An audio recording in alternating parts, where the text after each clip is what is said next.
Boa noite, primeiramente. De novo, boa noite. Eu creio que até amanhã vai ficar bom esse negócio aí. Amém? Eu creio que Deus tem reservado para nós aí um tempo maravilhoso de palavras de louvor e adoração nesse Na Contramão. Eu gostaria, assim, com uma honra muito grande, poder chamar aquele que vai estar trazendo a palavra de Deus para nós hoje. Vou chamar aqui com um nome especial que a gente deu para ele hoje, o pregador Lu, vem cá. Luciano Sibilar.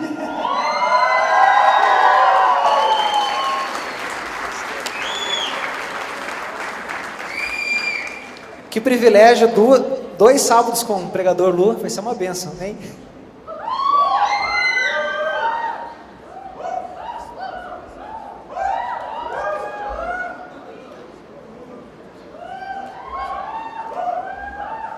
Boa noite, gente.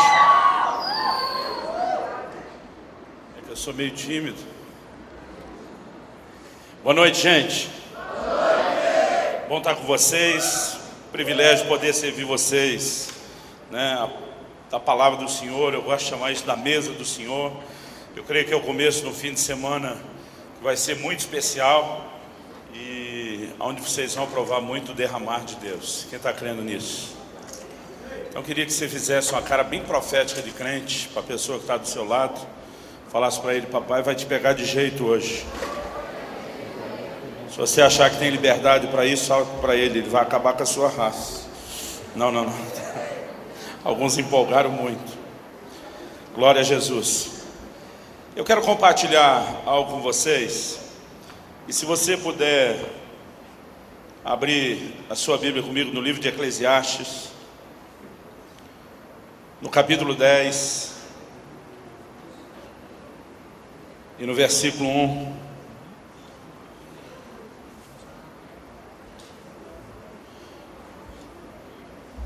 Eu gostei demais desse tema na contramão, porque eu creio que poucas frases definem tanto a minha e a sua responsabilidade, né? Mas ao mesmo tempo mostra o nível de oposição que a gente vai experimentar na forma, no padrão de pensar desse mundo. A Bíblia diz em Romanos 12 que a gente não pode se conformar com esse mundo, né? A palavra conformar é tomar a forma, é tomar o molde. A Bíblia diz que a gente não deve se conformar com o mundo, mas deve se transformar pela renovação da nossa mente. Quando a gente se converte a uma forma nova de pensar, a valores novos que eu e você precisamos abraçar, e obviamente isso coloca a gente na contramão do sistema, né? Literalmente nadando contra a correnteza. Eu não sei quem já fez isso, né? Mas eu me lembro ainda bem moleque de estar nadando num rio, e a correnteza era muito forte. De vez em quando a gente, né, ficava tentando atravessar o rio e a competição era conseguir chegar num ponto específico do outro lado. E com aquela correnteza, normalmente a gente saía do lado de cá, né, ia parar uns 300 metros do lado de lá. E eu me lembro que o desafio era tentar atravessar aquilo na diagonal para ver se chegava, né, no ponto que deveria ser uma reta, se não fosse a correnteza. Pensa num negócio complicado. Alguns de nós, né, quando começava a perder mesmo o ponto de chegada e começava a ter que nadar quase rio acima, às vezes parecia uma missão quase impossível. E de vez em quando eu gosto de pensar nisso, porque quando a gente está lidando com pessoas, mesmo que você viva, né, e principalmente se você viver o Evangelho como ele deve ser vivido, por mais que haja pessoas que vão abrir o coração, que vão reconhecer que você tem uma vida diferente, algo diferente a oferecer, nós vamos experimentar, né, a oposição da maioria. No entanto, querido, Deus tem chamado eu e você para ser sal, para ser luz nesse mundo, amém? E a gente precisa entender algumas verdades importantes.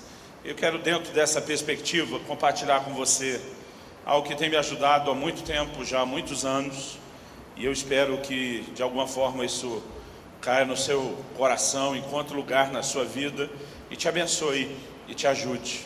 Então abra sua Bíblia comigo no livro de Eclesiastes, no capítulo 10 e no versículo 1.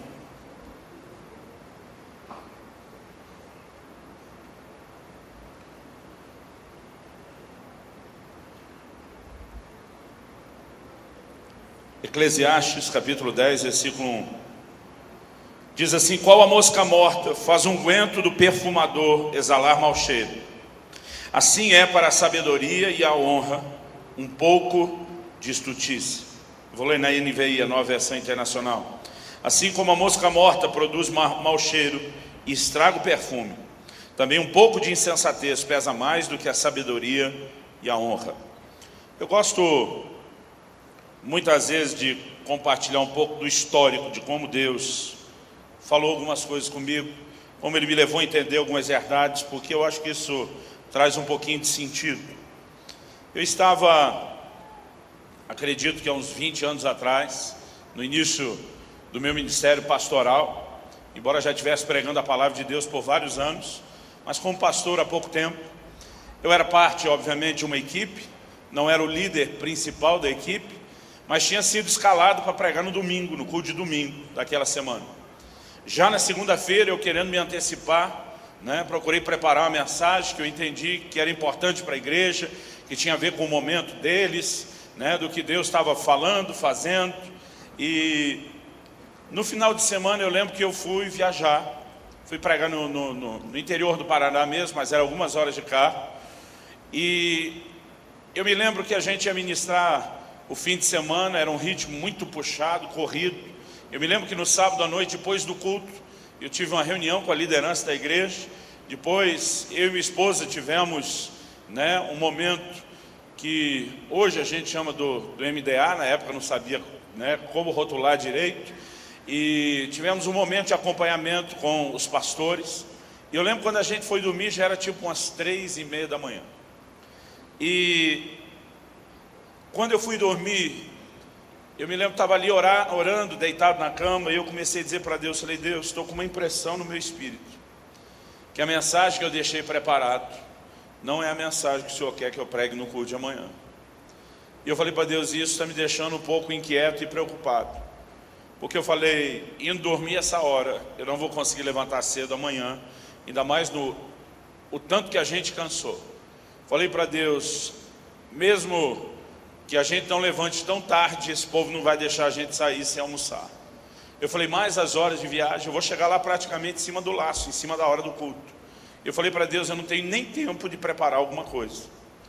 Então eu lembro que antes de dormir eu apelei, falei para Deus, tua palavra diz que aos seus amados se ordar enquanto dormem. Acho que é por isso que alguns dormem mais, acho que eles acham que vão ganhar mais. Eu falei, a sua palavra diz que aos seus amados se ordar enquanto dormem. E eu falei para Deus, se o Senhor realmente tem uma coisa diferente, eu não tenho outro momento onde isso possa acontecer, talvez não agora, enquanto estou dormindo. E até hoje eu não sei se o que aconteceu comigo durante a noite foi porque eu orei dessa forma, ou se Deus já me instigou, me incomodou, me moveu a orar dessa forma, porque Ele tinha reservado a experiência para aquela noite. Eu não sei dizer o que gerou o quê, mas naquela noite eu tive um sonho.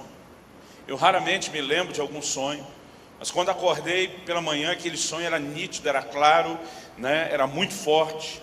Em algum momento do sonho, eu não sei se eu chamo isso de um sonho, de uma visão, em algum momento do sonho, e é justamente essas coisas espirituais são difíceis de ser explicadas, eu me vi num lugar, e eu estava literalmente no meio do nada, porque não tinha mais nada além de mim lá. Não tinha chão, não tinha céu, não tinha coisa nenhuma. Outro dia alguém brincou, pastor, o senhor estava no espaço, não tinha espaço, não tinha mais nada, irmão, era só eu, E de repente uma pessoa aparece atrás de mim. Eu me sinto muito curioso a virar, olhar para quem é, mas eu sinto no meu espírito que eu não tenho permissão de olhar, algo que é difícil para mim explicar. E aquela pessoa, ela se aproxima e ela começa a falar comigo. Então no meu sonho eu não tenho uma lembrança visual, quase que nenhuma, porque eu não enxergava coisa nenhuma. Não dá nem para dizer que eu estava em pé no meio do nada, é como se eu estivesse flutuando, porque nem chão tinha. E essa pessoa aparece atrás de mim, eu tenho uma percepção que ela está lá, eu não enxerguei isso, e ela começa a falar comigo e ela diz assim, a impressão que você tem no seu espírito, de que a mensagem a ser pregada no culto de amanhã, não é a que você preparou, e diz, a impressão que você tem é correta, isso vem do Espírito Santo. E eu lembro que naquele momento, dentro do sonho, da visão, que quer que eu chame aquilo, eu falei, eu já estava desconfiado de que realmente não era essa palavra a ser dada, né, pela impressão no meu espírito, mas já que você está aqui, eu falei para aquela pessoa que estava falando comigo, falei, você se importaria de me dizer então o que é que eu devo pregar? Porque eu não fazia ideia do que falar. E de repente aparece na minha frente, hoje a gente diria que, né, é semelhante a uma projeção multimídia, como essa do texto que está na tela ali. Na minha época, acho que talvez a gente ainda falava que era um retroprojetor. Um negócio esquisito que vocês não fazem ideia de como era. Mas aparece o texto, né? Tenta imaginar algo parecido com o que está projetado. Aparece o texto na minha frente, eu vejo só o texto. E o texto, né, como a gente leu, ele não parece de cara fazer todo o sentido do mundo, principalmente nessa versão com a qual eu estava habituado. Assim como a mosca morta faz um unguento do perfumador exalar mau cheiro, assim é para a sabedoria a honra um pouco de estultícia. E aquela voz atrás de mim diz, esse é o versículo que você deve pregar amanhã. É a partir desse versículo que Deus quer que você exponha a mensagem. E eu lembro que eu mencionei, falei, eu não estou entendendo nada nesse versículo. E ele me disse, existem duas mensagens aí. Uma delas é literal, a outra é simbólica. Eu falei, não estou entendendo nem a literal. E ele me resumiu esse versículo, ilustrando ou explicando da seguinte forma. E diz, isso é algo semelhante àquele ditado que vocês têm. Quando vocês dizem, fulano pode acertar 1000 vezes, mas se errar uma, em alguns lugares não é 1000, são 100 vezes, né? Mas pode acertar um monte, mas se errar uma, aquela uma fala mais alto. Então ele me diz, basicamente o texto está dizendo que um pouco de coisa ruim pode estragar ou comprometer muita coisa boa. E diz, assim como algumas moscas, quando caem no unguento, no óleo do perfumista, o mau cheiro das moscas que caíram, ele encobre e fala mais alto do que o próprio perfume que está ali. O texto está usando isso como ilustração e diz assim também, um pouco de estultícia pesa mais do que a sabedoria e a honra. E ele me disse, a essência do texto é que um pouco de coisa ruim compromete muita coisa boa. Mas ele diz, o significado espiritual e essa aplicação, né, o aspecto profético que Deus quer que você traga à igreja. E ele começou a me fazer uma explicação. De vez em quando eu prego esse assunto e uma pessoa ou outra vem comentar, puxa pastor, que revelação. É por isso que eu gosto de começar explicando como foi a experiência. Eu digo que isso não foi a revelação, foi uma cola. Eu copiei tudo e eu simplesmente falo aquilo que me foi dito. E essa pessoa, quem quer que seja, não sei se era virtual, se ela existe, se era um anjo, né? Eu não sei, mas essa pessoa no sonho, ela me explicava o simbolismo. Porque os perfumes, querido, antigamente, diferente de toda essa produção química que nós temos hoje, eu tive o privilégio, alguns anos atrás, de conhecer, na cidade do Cairo, no Egito, um lugar que produz perfume exatamente de acordo com esse modelo de antigamente, né? Quando a gente fala de antigamente, é de bem antigamente. É da época que o Mar Morto era só doente ainda, não tinha nem falecido. Desde esse tempo, né, dos tempos bíblicos que nós mencionamos, como o perfume era feito? Eles trabalhavam essências e eles inseriam essas essências num óleo. Quando Jesus fala na hora de jejuar, de ungir o rosto, de aplicar o unguento, o óleo no rosto, ele na verdade estava falando de se perfumar, porque eles aplicavam as essências de perfume dentro do óleo. Quando ele está falando do unguento ou do óleo do perfumista, é exatamente isso que ele está dizendo. Então, aquela pessoa me explicava, o óleo é uma figura e um símbolo da ação do Espírito Santo. E você sabe que uma das figuras do Espírito Santo e da unção do Espírito na Bíblia é o óleo. E dizia, o perfume fala de um bom testemunho. Porque a palavra de Deus diz, quando Paulo escreve aos Coríntios, ele diz, Deus manifesta por meio de nós o bom perfume de Cristo. Você pode dizer amém? E diz, no entanto, as moscas são figuras de impureza. Elas estão associadas ao lixo, animais em decomposição. E ele começou a me explicar a diferença entre essa mosca mencionada e a mosca caseira com a qual eu e você lidamos. Porque ele está falando de moscas que ao morrerem emitiam mau cheiro. O único, né, inseto que a gente conhece mais próximo disso No lugar onde eu cresci e fui criado, a gente chamava esse bichinho de Maria Fedido. Aqui a turma fala de fé, tem todo tipo de cheiro, de nome, né? E alguns dizem, não, esse é o percevejo, não, outros dizem o percevejo é diferente. Mas a verdade é que alguns desses insetos, que quando morrem, eles produzem mau cheiro, eles fedem mesmo. Então o texto estava dizendo que quando essas figuras de impureza, elas acabam tocando e alcançando o óleo, o mau cheiro da impureza acaba se destacando e falando mais do que muito óleo. E naquele momento, ele começou a falar comigo e dizer: o que Deus quer que você pregue é uma mensagem de santificação. E ele me diz: a essência da mensagem que você vai pregar depende da sua resposta a essa pergunta. E a pergunta que ele me fez foi: por que as moscas caíram no perfume, no óleo? E a minha resposta de imediato foi: eu sei lá. O texto não está falando por quê, só está dizendo que caiu, não conta a história, não diz como elas chegaram lá. E eu falei: eu não faço ideia. Mas essa pessoa que falava comigo, ela respondeu assim: é uma questão de lógica. E ele disse: as moscas só caíram dentro do unguento, ou do óleo do perfumista. Ele me disse: porque ele estava destampado, porque estava descoberto. Se tivesse tampado, coberto ou protegido, nenhuma mosca jamais teria caído dentro. E de fato é uma questão de lógica. E ele diz: a mensagem que Deus quer que você pregue no culto de amanhã é um chamado à igreja a proteger e preservar a sua unção e santidade. Ele diz: porque muitas vezes as pessoas acreditam que deixar impureza é você deixar aquelas coisas grosseiras, aqueles pecados escandalosos, e muitas vezes elas se tornam tolerantes com outras coisas na sua vida, que acabam roubando e afetando elas espiritualmente. E ele começou a falar comigo, de coisas que de fato me chamou a atenção. Aquela pessoa me disse: muitos dos casamentos que você teve que trabalhar a restauração, por conta do adultério que entrou, se instalou, da quebra da aliança. Ele diz: esses adultérios não começaram de cara como adultério. Começaram com pequenos flertes, pequenas brincadeiras, pequenos jogos emocionais.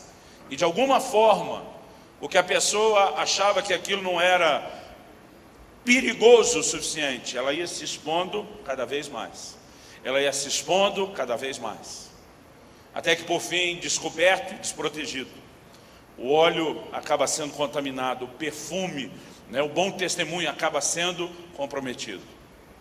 E o desafio que eu quero te trazer hoje, querido, não diz respeito a como você vai vencer a força da correnteza contra a qual você está nadando, mas diz respeito a você não desistir de continuar contra a correnteza ou na contramão. Porque se eu e você perdemos a capacidade de sermos diferentes, se eu e você perdemos a capacidade de resplandecer como luzeiros no meio do que a Bíblia chama de uma geração corrompida, perversa, então nós estamos comprometendo aquilo que Deus quer fazer não só em nós, mas através de nós. E a primeira coisa que eu gostaria que a gente pensasse junto, diante do que esse texto nos ensina, daquilo que ele nos fala, é que pequenas concessões, que ele pode trazer grandes prejuízos. Você pode falar isso para alguém perto de você? Diga para ele: pequenas concessões trazem grandes prejuízos.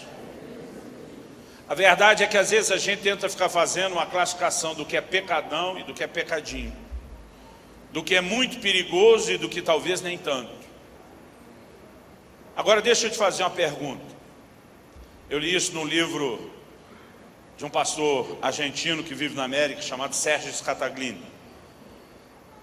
Ele diz o seguinte: ninguém poderia considerar a ideia de comprar uma garrafa de água mineral em cujo rótulo estivesse escrito 98% de pura água mineral e 2% de água de esgoto.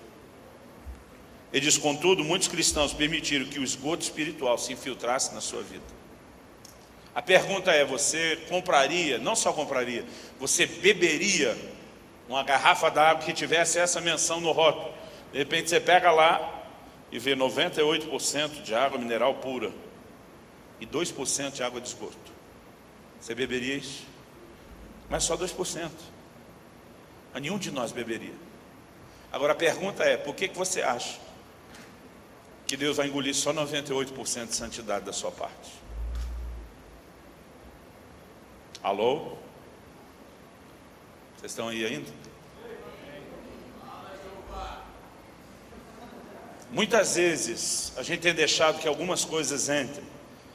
No livro de Cantares, no capítulo 2, no versículo 15, a Bíblia fala de algo, isso me chama a atenção desde a minha adolescência. Fala das pequenas raposinhas que destroem as vinhas. Às vezes a gente não faz ideia do poder de algo pequeno para trazer um estrago grande. Eu creio que eu e você precisamos entender uma verdade, que a santidade de Deus é o nosso maior patrimônio.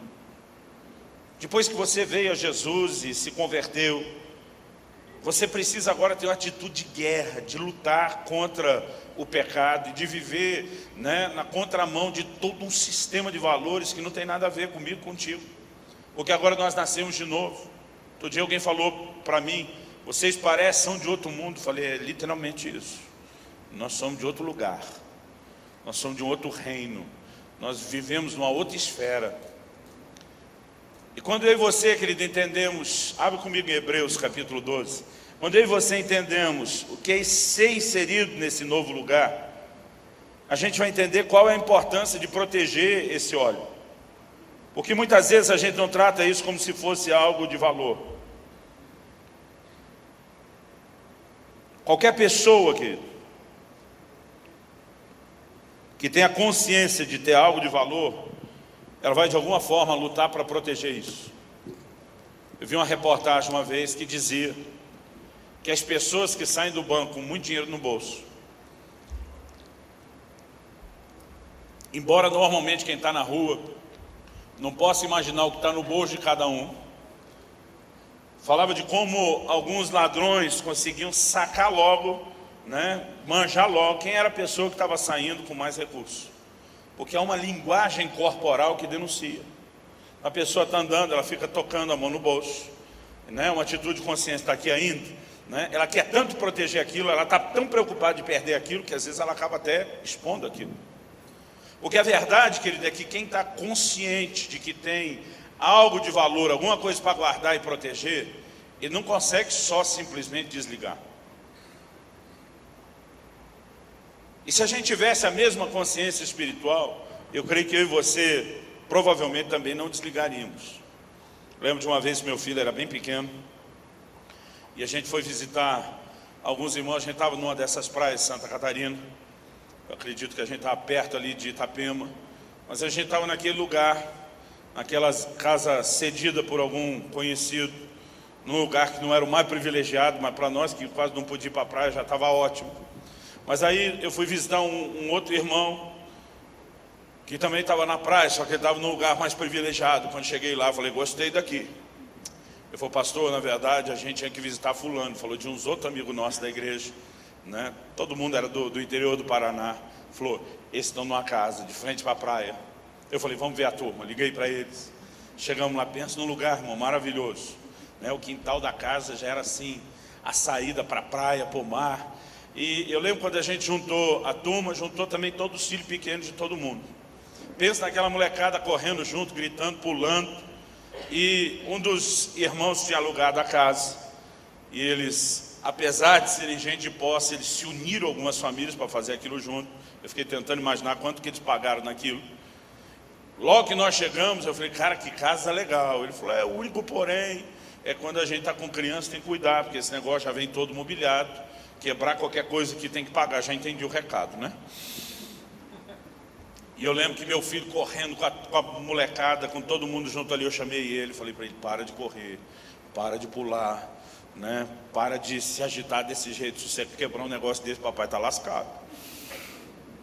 Tá bom, pai. Ele ficou quietinho um pouquinho, uma criança junto com os outros, daqui a pouco estava lá na bagunça. Aí eu chamei ele de novo, falei, filho, presta atenção, porque é a segunda vez que estou te falando, para de correr. Para de pular, para de agitar o negócio desse jeito, senão eu vou ter que te disciplinar. Eu já falei uma vez, eu te dei a chance. Não, tá bom, pai. Dessa vez ele parou um pouquinho, mas daqui a pouco ele estava no meio do fervo de novo. Eu chamei ele e falei, nós vamos conversar. Infelizmente, como eu falei, eu vou ter que te disciplinar. Era um toquinho de gente. Eu falei, pai, o senhor tem toda a razão, eu mereço apanhar. Eu falei, réu, confesso. né? Falei, vai facilitar meu trabalho. Ele falou, pai, o senhor tem toda a razão, e eu mereço mesmo. Mas só queria te falar uma coisa antes. Não é que eu quis te desobedecer. Eu falei, você não quis me desobedecer, você desobedeceu sem querer. Ele falou, não, pai, é que eu sou criança, eu esqueci. Mas eu mereço, eu só queria que o senhor soubesse que eu não quis assim te afrontar. Ficou até difícil levar o processo adiante, irmão. De qualquer forma, eu falei, você vai ser responsável por ter esquecido. Eu acho que algumas vezes eu e você, quando damos umas mancadas para Deus, até caberia desculpa. A gente dizer, Deus, não é que a gente quis desobedecer. Às vezes a conversa seria que eu esqueci. Mas quando eu e você, que deixamos de alimentar a consciência espiritual que a gente deveria ter, nós já estamos errados. Você está entendendo isso? Então vamos ler Hebreus capítulo 12, a partir do versículo 1 até o 4, ele diz: portanto também nós, visto que temos a rodear-nos tão grande nuvem de testemunhas, desembaraçando-nos de todo o peso e do pecado que tenazmente nos assedia. Eu gosto da NVI, né, que diz, livremos-nos de tudo que nos atrapalha e do pecado que nos envolve, e corramos com perseverança a carreira que nos está proposta, olhando firmemente para o autor e consumador da fé, Jesus, o qual, em troca da alegria que lhe estava proposta, suportou a cruz, não fazendo caso da ignomínia, está sentado à direita ou à destra do trono de Deus. Considerai, pois, atentamente aquele que suportou tamanha oposição dos pecadores contra si, para que não vos fatigueis desmaiando em vossas almas. Então, do que ele está falando? Está falando de como eu e você temos que travar guerra contra o pecado, contra o embaraço, contra as coisas que tentam nos amarrar, e ele usa Jesus como exemplo. Diz que eu e você temos que ficar olhando firmemente para ele. Olhar para ele, querido, não só como quem é responsável pela nossa salvação, como quem a gente deve honrar pelo perdão dos pecados, mas olhá-lo como referência. Porque a Bíblia diz que ele suportou grande ou tamanha oposição dos pecadores contra si. Em outras palavras, a Bíblia está dizendo, pensa num cara que sabia o que era estar na contramão. Pensa num cara que sabia o que era a oposição de todo um sistema, não só de pecado, mas de pecadores andando naquela direção contrária. Agora o texto diz, leve isso em conta, para que vocês não venham desmaiar nas vossas almas. E está falando de um nível de abatimento profundo, versículo 4. Ele diz, ora, na vossa luta contra o pecado, ainda não tendes resistido até o sangue. Olha o que a Bíblia está dizendo. Nessa guerra que vocês estão travando contra o pecado, vocês ainda não chegaram ao nível de resistir até o sangue. O que é resistir até o sangue? É dizer, eu derramo o meu próprio sangue, eu morro, mas não me entrego. A Bíblia diz que você não chegou a esse ponto ainda de dar a sua vida para não pecar. O que faz com que eu e você, que tenhamos que avaliar o valor que a santidade tem. Se a Bíblia está dizendo que é melhor eu e você derramar o próprio sangue, morrer, mas não se entregar para o pecado, qual é o valor da santidade na minha e na sua vida? Basicamente a Bíblia está dizendo que ela vale mais do que a nossa própria vida. Você dá valor à sua vida? Outro dia um cara chegou para mim e falou, pastor, se alguém quisesse comprar o seu dedo, o minguinho da mão esquerda, e fizesse uma proposta e te oferecesse $1 milhão para você amputar e vender o dedo, ficar sem ele, você venderia? Eu falei, eu não. Ele falou, estou falando de $1 milhão. Eu falei, nem por 10, nem por 100 milhões. Eu lembro que ele olhou para mim e falou, esse dedinho é caro, hein? Vale muito. Eu falei, vale muito. Não tem dinheiro que eu faça com que ele possa ser vendido dessa forma, não. Aí esse camarada olhou para mim e falou, então, a gente tinha que pensar quanto é que não deve valer a santidade de Deus na nossa vida. Sabe por quê, querido? O próprio Jesus faz a seguinte afirmação. Se você depois, que quiser, pode dar uma espiadinha lá em Mateus 5, de 27 a 30. Jesus disse, se o teu olho te faz tropeçar, é melhor você arrancá-lo e lançar fora de você, do que usá-lo para pecar. E disse, se tua mão te faz pecar, era melhor você arrancar a mão inteira e lançar fora, do que preservando ela, acabar se inclinando ao pecado. O que é que Jesus está dizendo? Que a santidade, querido, vale mais do que o seu olho, mais do que sua mão, mais do que seu pé, porque ele também fala a respeito do pé. Hebreus, quando fala de resistir, de não resistir até o sangue na luta contra o pecado, está dizendo que na verdade santidade A santidade de Deus não vale mais só do que os pedaços do corpo da gente. Vale mais do que a vida da gente. E a gente, quando tem essa consciência, a gente deve viver protegendo aquilo que tem valor. Em outras palavras, eu e você, querido, não podemos brincar ou ceder às pequenas concessões. Eu acredito de coração que a gente precisa aprender a tomar alguns cuidados muito práticos. Eu não preciso de tempo demais para falar aquilo que está no meu coração hoje, não. Naquele dia, naquela noite, quando Deus falou comigo nesse sonho, nessa visão, e disse: amanhã, quando você for pregar essas coisas, Ele disse: conte aquela história daquele ocorrido entre você e o seu primo. E Deus resgatou lá da minha, não vou nem dizer infância, já era a fase da tal da pré-adolescência. Eu devia ter 12 ou 13 anos, eu era um ano mais velho. Então se eu tinha 12, meu primo tinha 11, se eu tinha 13, ele tinha 12. E a gente gostava muito na época. Eu brinco com meus filhos, eu digo: hoje vocês quase não vêem uma casa em construção. Mas no bairro onde eu cresci, eu vi a maior parte das casas serem construídas. E ele falou: pai, o que isso tem de bom? Eu falei que aquilo era um paraíso para nós, quando moleque, para brincar. Principalmente quando já tinham batido, né, a laje da casa, e a gente podia ficar pulando em cima da laje no monte de areia. Aquilo era uma festa. E toda vez que esse meu primo vinha de férias para casa, a gente saía logo achar algumas construções dessas, para poder se divertir um pouco. Eu me lembro que eram férias escolares, ele chegou em casa com a mãe dele, estava ele e a mãe só. E o dia seguinte, quando amanheceu, eu e ele pulamos cedo da cama, doido para brincar. Mas o dia amanheceu, querido, do jeito está agora do lado de fora, com essa chuva que não para. E choveu a manhã toda. E obviamente, nenhuma das nossas mães deixou a gente sair para a rua com chuva. Só que a única parte coberta fora de casa onde daria para brincar, em teoria, era a garagem. Mas naquela época, isso é um mistério que eu ainda não entendo, nossos pais iam trabalhar de ônibus e deixavam o carro na garagem. O carro era para sair de fim de semana, da onde saiu a expressão do trânsito do tal dos domingueiros, né, que é quando eles tiravam o carro para dar uma desfilada.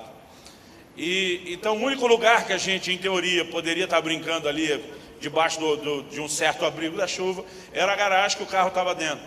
Então esperamos, passou o almoço, e nada da chuva passar, e entrou à tarde, lá por umas 4 horas, quando a gente estava assim no auge do tédio. De repente deu uma estiada, parou a chuva. Quando parou a chuva, a gente falou: vamos embora. E eu lembro que ele falou: só vou me arrumar ali e já volto. E daqui a pouco ele sai, ele vem com um tênis novo no pé, era a primeira vez que ele estava usando. Não vou nem dizer a marca, que vocês não vão nem acreditar que isso existia um dia.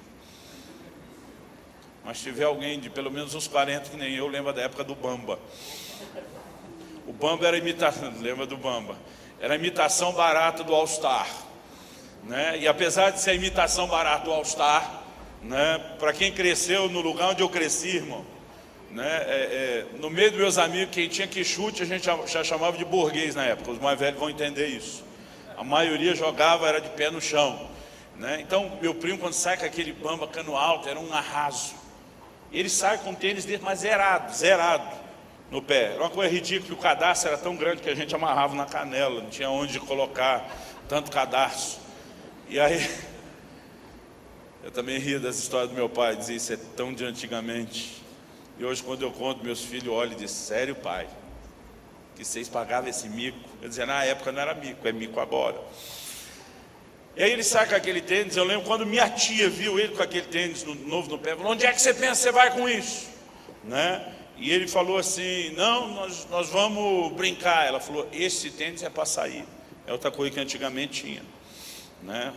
Aí ele falou: não, mas eu estou saindo. Ela falou: não é isso sair. Sair, o tênis bom era para uma hora, né, razoável, adequado. E ele falou: mãe, por favor, eu comprei o tênis, não pude usar nenhuma vez ainda. Ela falou: vai ter a hora, agora não. Não, por favor. Ele começou a insistir. Eu lembro, minha tia falou para ele, falou: olha, está chovendo o dia inteiro, eu sei onde é que vocês dois vão se meter. Você vai voltar com esse tênis, era um tênis, uma corzinha bege, clarinha. Você vai voltar com esse tênis sujo, encardido, e quem lava sou eu. Então de jeito nenhum você não vai. Não, mãe, mas eu prometo que eu não volto com nenhuma sujeirinha. Ela olhou para ele e falou: infelizmente essa é uma promessa que você não pode cumprir. Eu lhe conheço. Não, mas dessa vez eu não vai, eu vou, não vou. E ficou aquela confusão, demorou, a discussão foi ficando mais tensa, não sei quem dos dois era o mais teimoso. Eu lembro que uma hora meu primo falou assim para minha tia: se eu voltar com uma sujeirinha, a senhora pode me dar a maior surra da minha vida. Ela disse: pois agora você vai, só para apanhar na volta. E aí quando nós saímos, no início ele estava todo preocupado. Ele estava naquela consciência: não posso sujar o tênis. Então ele andava no meio da rua, de olho para ver se vinha carro, porque normalmente o asfalto é meio abaurado, né? Tem aquela inclinação para a água ir para a sarjeta. Então as poças d'água normalmente estão perto, né, da sarjeta. E ele andando no meio, fugindo das poças d'água, todo cheio de cuidado. A gente foi andando, saiu do bairro, entrou no outro bairro, saiu do outro bairro, entrou no outro bairro ainda. E eu comecei a andar num terreno que já não era aquele lugar que eu ia todo dia. E de repente nós passamos na frente de uma casa em construção. Eu lembro que ele falou para mim: cara, os caras já estão colocando a armação do telhado, como é que você nunca falou disso? Eu falei: nem eu sabia que essa casa estava aí em construção. Aí eu lembro que ele falou para mim: vamos entrar, dar uma olhada. Eu falei: não vai rolar. Ele falou: por que não? Eu falei: por onde é que você vai entrar? Era um terreno de 10 metros. Eu não sei se seria mais ou menos à frente daqui, na outra caixa de som. Se for mais do que isso, não era muito mais do que isso. A gente que estava olhando da rua para o terreno, no fim do terreno, que era a parede da casa que já estava construída do lado, tinha uma pilha de tijolo, que depois do dia inteiro chovendo, e não era esse tijolo oco que fazem hoje não, era uns tijolos maciços. Depois daquele dia inteiro chovendo, que escorria aquela água vermelha. Do lado do tijolo tinha uma pilha, um monte, de, eu não me lembro se do lado de lá era areia ou terra. Eu sei que de um lado tinha terra, do lado de cá tinha uma pilha de pedra, daqueles cascalhos de construção. E se lá era areia, que era terra, se lá era terra, que era areia. Entre as duas pilhas tinha uma poça de água enorme, gigante, que dava talvez mais ou menos daqui como é o nome desse negócio? É um sub? Side. Que legal. Nesse negócio aí, ó. Daqui na caixa de som tinha uma poça d'água oval gigante. Aí eu falei para ele: por onde é que você vai entrar? Se você for pelo tijolo, você suja o seu tênis. Se for pela areia, pela terra, pela pedra ou pela poça d'água, por onde você tentar passar, você vai sujar o tênis. Ele olhou para mim e falou: não, mas tem uma pontezinha ali. A pontezinha era uma tábua dessas de construção que estava por cima da poça d'água. Mas eu falei para ele, ô inteligente, ó, que se estiver no meio da pontezinha, que é essa tábua, ela não vai aguentar seu peso, vai afundar, você vai sujar o tênis. Não vou, já calculei. Eu falei: vamos fazer o seguinte, vamos embora. Amanhã a gente volta, sem o tênis novo. Aí a gente faz tudo que tem que fazer. Eu falei: está no fim da tarde, já vai escurecer, dá tempo de não fazer nada aí. Eu falei: tem que pelo menos olhar. Eu falei: cara, não seja teimoso, sua mãe te esperando, sinta, surra. Não vai acontecer nada. Eu falei: vamos embora. Ele falou: não posso, você não está ouvindo, está me chamando, está chamando meu nome, eu tenho que entrar lá. E aí começou todo um drama de que ele tinha que entrar. Aí ele falou: vamos comigo. Eu falei: eu não vou. Ele falou: mas você pode sujar seu tênis. Eu estava com um tênis velho. Eu falei: mano, você é cúmplice da sua burrice. Ele falou: eu acho que você não me conhece. Ele falou para mim: eu sou invencível. Ele disse: e eu vou passar. E lá vai ele, com o bamba novo. Ele vai pisando na tábua com muito jeito, com muito cuidado. A tábua começa a ranger com o tempo, com o peso dele, começa a baixar. E apesar dele chegar ali na metade, ela fica uns 2 dedinhos da água, mas não encosta na água. E ele com jeito passou. Entrou do outro lado, falou: viu? Passei, não tem nenhuma sujeira aqui. Eu falei: então olha o que você quer olhar, vamos embora. Ele falou: entra. Eu falei: não vou ser cúmplice da sua burrice. Ele falou: sabe qual é o seu problema? Ele falando para mim: foi que você não entendeu que eu sou invencível. Eu acho que eu passei muito devagar. Agora eu vou passar andando normal. Eu falei: não faz isso. Você já está do lado de dentro. Olha, não, vou passar andando normal porque você não acredita em mim. Aí ele vem, irmão, dessa vez não vem com cuidado, precisando devagar. Ele entra na tábua, ele vem, né, andando rápido, do jeito que ele vai andando. Aquela tábua vai mexendo. Ela começa a tocar com a parte de baixo na água. Balançou a água, mas não me pergunte como. Por causa da espessura da água, a água não passou por cima da tábua e não sujou nem a sola. Quando ele chegou do outro lado, já estou impressionado. Aí ele falou: vamos entrar. Eu falei: não vou. Ele falou: então agora eu vou passar correndo. Eu falei: não. Falei, você está pedindo, você já entrou devagar, deu certo, voltou mais rápido. Eu falei, tem um limite, uma hora, não, eu vou passar correndo.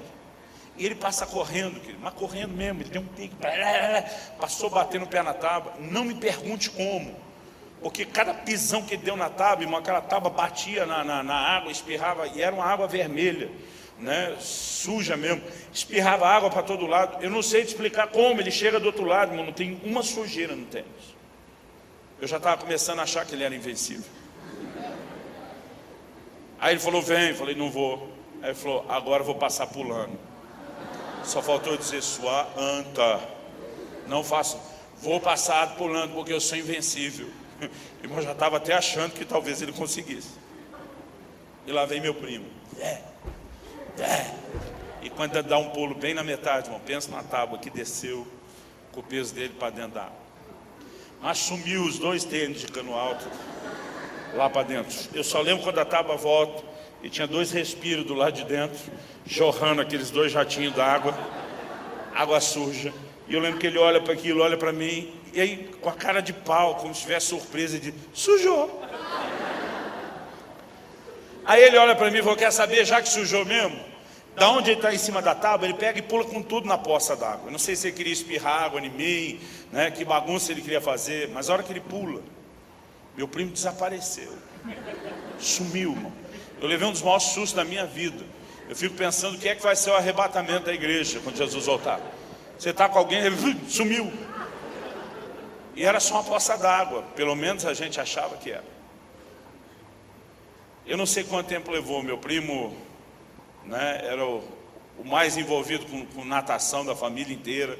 Ele era o cara que mais aguentava manter o fôlego dentro d'água. Me lembro de vezes dele ficar mais de 2 minutos, e para eles era brincadeira, quando a maioria de nós não aguentava muito. Eu sei que depois de um tempo, eu estou ali em estado de choque, tentando entender o que aconteceu, a mente não está processando o desaparecimento do meu primo. De repente sai uma mão e... é fundo aqui! Tinha um poço. O poço era de 1 metro por 1 metro, e a tábua estava ali por causa do poço. Mas porque choveu o dia inteiro, aquele poço foi enchendo, virou aquela poça d'água enorme. E nessa dele correr e pular, a tábua andou, saiu do lado. E a hora que ele pula, sem saber, ele acerta exatamente o lugar do fosso. E do jeito que ele pulou com força, ele desceu. Só que estava cheio de entulho lá embaixo. Tinha galho de árvore, tinha arame. E aquilo enrolou nas pernas dele. Ele ficava debatendo, ele não tinha espaço, não tinha como enxergar, porque a água era escura, né? E ele ficou numa luta desesperado para escapar, para conseguir subir. E quando subiu, querido, ele estava por muito pouco de se afogar. Por muito pouco ele não morreu. Um dia desse alguém me perguntou o que é que rolou com a tia. Eu falei, você sabe que eu nem lembro. A angústia, o desespero do que aconteceu ali foi tão grande, irmão, que a hora que ele saiu vivo dali, eu estava nem aí, acho que nem ele estava aí de apanhar. Mas a história eu tinha praticamente esquecido. E nesse dia, no sonho, aquela pessoa, aquela voz fala para mim, conte a história do seu primo. E o Senhor me disse através dessa pessoa, porque muita gente dentro da igreja hoje tem vivido a vida espiritual exatamente do jeito que o seu primo fazia. E diz, eu vou me expor um pouquinho, ele vai todo cheio de cuidado, porque no fundo ele até não quer sujar. Mas quando ele vê que se safou, ele ganha um pouquinho mais de ousadia. E ele acredita que na próxima ele não precisa passar tão devagar. E quando ele escapa de novo, ele ganha um pouquinho mais de ousadia. Ele acredita que ele agora pode passar correndo. E quanto mais ele se safa, mais ele acredita que ele é invencível. E esse foi o problema de Sansão. Você vai olhando para a vida de muita gente na Bíblia. Era gente que foi brincando com a impureza, gente que foi brincando com o pecado. E porque durante muito tempo se safou, achou que nunca seria surpreendido com algo. Aquela noite, aquela pessoa me falou algo que me trouxe muito temor. Ele me disse, aquele dia quando seu primo desceu no fundo do poço e se enroscou, o anjo de Satanás reivindicou a vida dele por conta da desobediência. Mas Deus, apesar de tudo isso, foi misericordioso e o guardou e o protegeu. E por muitas outras vezes, porque meu primo, querido, ele não sabia a hora de parar. Eu lembro que ele me introduziu uma experiência lá em São Paulo, na capital, na estação da Sé, no metrô. Ele chamava aquilo de adrenalina de pobre. Ele dizia, cara, rico pratica os esportes radical de adrenalina. pula de bungee jump, de paraquedas. Eu falei, o que é adrenalina? É passar medo. Ele diz, pobre pode passar medo de graça. Então ele passava a linha amarela de proteção do metrô, ele vinha até o fosso, que é pelo menos essa altura aqui, ele alinhava a ponta do pé com o lugar do fosso, ficava com o nariz alinhado com a ponta do pé. E tem um metrô, querido, na estação da Sé, que ele não para baldeação. Eu não sei se é a linha, se é o horário, se quando está muito cheio, mas ele passa e não para. Uma vez eu conversei com um irmão, porque eu contei essa história, o cara me procurou, falou, pastor, eu sou funcionário do metrô. Ele falou, o senhor quer saber a velocidade que o metrô passa quando não para? Ele falou, a média é 60 por hora. Às vezes 70, tem casos de 80 por hora. Agora, irmão, imagina aquele comboio de ferro, passando, não precisa nem pensar 80, 60 por hora. E você ali com 2 dedos no nariz. Se alguém esbarrar em você sem querer, você está morto. E ficava lá, a hora que passava, estou vivo. E ele dizia, adrenalina de pobre. Meu primo tinha um monte de coisa que ele nunca sabia o limite, ele nunca sabia a hora de parar. Aquela pessoa na visão, no sonho, me dizia o seguinte, o que aconteceu entre vocês dois naquela tarde foi profético. Eu falei, o que tem de profético? Não, era 2 meninos brincando. E diz, o que aconteceu naquele dia teve repercussões proféticas. Porque vocês estavam tomando decisões, queriam selar o destino de vocês. A pessoa me disse, você podia ter entrado a qualquer momento com ele, porque você não estava debaixo da proibição de sujar o seu tênis. Ele diz, mas dentro de você, você teve a coerência de respeitar uma ordem dada, de não afrontar e desobedecer de forma clara, de escolher não ser cúmplice naquele ato deliberado de desobediência. Ele diz, esse tipo de decisão tem te guardado até hoje. Ele disse, seu primo, por muitas vezes, o diabo reivindicou a vida dele, não foi só aquela. Mas ele nunca soube a hora de parar. No dia 23 de agosto de 1995, alguns de vocês nem tinham nascido. Eu tive um acidente de carro, eu só não morri por um milagre. Eu fui parar na UTI com traumatismo craniano, uma situação que os médicos diziam, a gente não entende como é que você está vivo. Eles mostraram pela tomografia os danos que eu tive com o traumatismo e disseram, a maior parte das suas pancadas foi na região da fonte. Com esse tipo de pancada, e a gente lê a força da pancada pelo resultado que está aqui, e diz, num lugar como esse da fonte era fatal. Os médicos e enfermeiros ficaram dizendo, olha, teu santo é forte, alguém lá em cima vela por você, não sei como é que você está vivo. E muitos deles disseram, foi milagre você ter escapado. Mas aquele anjo me disse, ao longo da sua vida você fez escolhas que preservaram a sua vida e deram a Deus a legalidade de estender sobre você proteção. Mas eu fiquei 2 dias naquela UTI. Quando eu saí da UTI, eu recebo a notícia que ninguém conseguiu me dar, porque eu estava na UTI.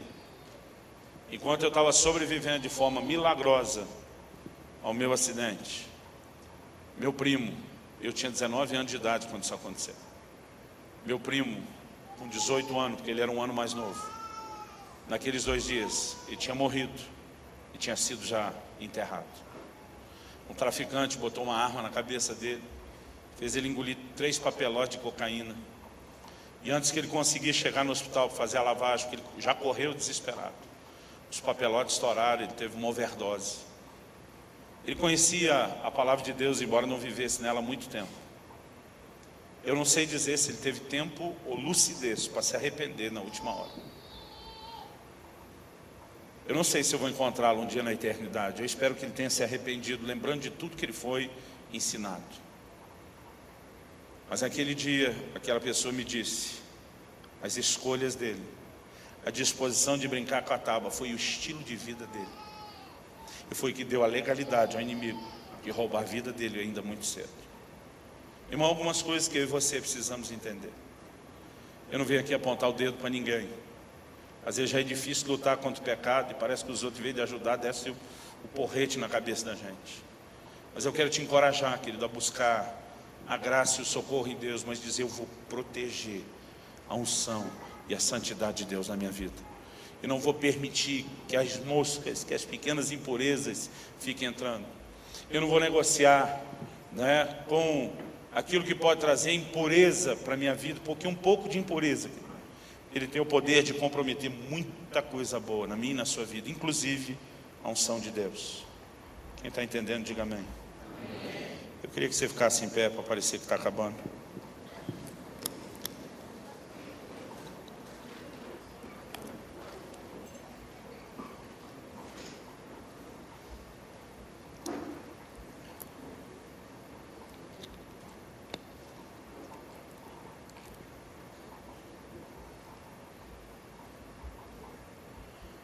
Eu queria que a gente pudesse terminar essa primeira noite com um momento de oração. Que a gente pudesse pensar a respeito disso, não só aqui e agora, mas mesmo depois de sair desse lugar. Eu não sei como você tem vivido e como você tem agido. Mas a pergunta que eu quero te fazer é: como é que está esse óleo na sua vida? Não só a unção de Deus, mas o bom testemunho que o Espírito Santo pode te levar a dar. Você está protegendo isso? Você está guardando isso? Porque não adianta, querido, a gente ficar na contramão do sistema na hora de declarar valores, mas por dentro a gente está fluindo na mesma direção que eles. A razão pela qual Jesus bateu de frente com os fariseus, bateu pesado, é porque o discurso deles era de santidade e contrário a tudo. Mas as práticas, o lado de dentro, não combinava com o discurso que eles faziam. Jesus comparou eles a alguns sepulcros e diz: ó, por fora a coisa está ajeitada e bonitinha, mas por dentro está suja, está podre, está estragada. É muito fácil às vezes a gente só bater o pé e dizer: não, eu não compactuo com isso. Mas lá dentro, querido, como é que está o meu e o seu coração? Porque a gente, como cristão, levanta para dizer que defende a família, mas na hora que está assistindo um filme romântico, a gente está torcendo pelo triângulo amoroso para que aquilo dê certo. A gente toma uma postura e um discurso que tem que ser careta, mas às vezes está se divertindo às custas de violência, droga, bebida, até naquilo que a gente assiste, gosta e curte. E a gente não percebe como algumas dessas coisas vão chegando e entrando aos poucos. E a gente não percebe o quanto isso está comprometendo o que Deus nos deu. Eu não vim aqui te apontar o dedo. Eu não vim aqui jogar pedra em você. Eu vim aqui essa noite dizer: o Deus que te ama mais do que você consegue imaginar ou entender. Ele quer que você tenha cuidado. Ele não quer que você se afaste dele. Eu quero que você tire um momento para falar com Deus aí no seu lugar. Eu pedi para você ficar em pé, talvez mais pelo costume ou para parecer mesmo que estava acabando. Mas você pode orar como você quiser, em pé, sentado, de joelho. Eu só queria te pedir algo: esquece quem está perto de você. Eu gostaria de pedir que ninguém conversasse essa hora. Porque às vezes você não sente que Deus está mexendo com você, mas pode estar atrapalhando alguém com quem Deus está tentando falar ou fazer alguma coisa. Eu quero que você possa orar, que você possa olhar para a sua própria vida, se examinar, ou talvez até usar de sabedoria, como diz lá o salmista: sonda-me, ó Deus, conhece o meu coração. Tem hora que a melhor forma da gente se examinar não é se examinar sozinho, é pedir a ajuda de Deus, é pedir o auxílio do Espírito Santo. E eu quero que você faça isso agora. Eu quero que você se pergunte: como é que está esse óleo? Ele está tampado ou está descoberto? Tem mosca caindo ou não? Caíram poucas ou já enfileiraram aos montes? Mas independente de onde você está, você diz: pastor, eu estou guardando esse óleo, defendendo ele com unhas e dentes. Talvez seja a hora de você tomar um compromisso e uma determinação ainda maior de dizer: eu vou defender o maior patrimônio de Deus na minha vida, que é a santidade.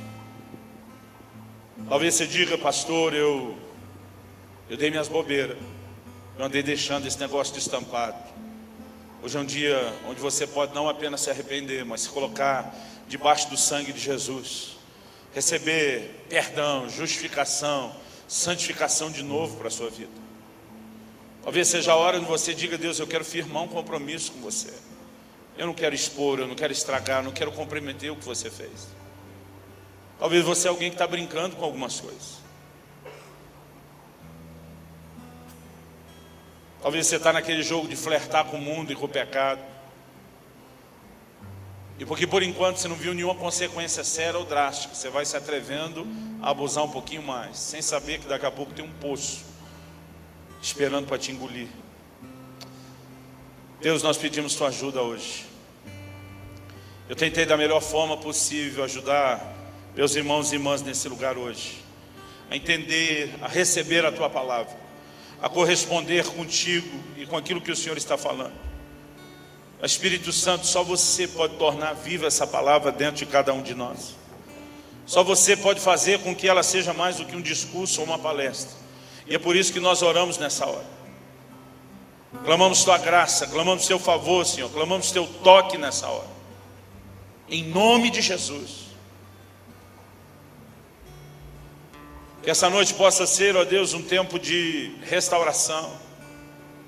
Que possa ser um tempo de dizer, eu vou peneirar e limpar de novo esse óleo, e eu vou tampar, e eu vou recomeçar. Que possa ser um tempo, ó Deus, onde a tua advertência alcance não só a nossa cabeça, mas o nosso coração. Eu oro que não apenas o temor do Senhor venha sobre nós, mas o socorro do teu Espírito, a tua graça, para que possamos, ó Deus, tomar uma decisão firme, resoluta, de honrarmos e respeitarmos a santidade do Senhor nas nossas vidas, o óleo da unção, o bom testemunho, em nome de Jesus.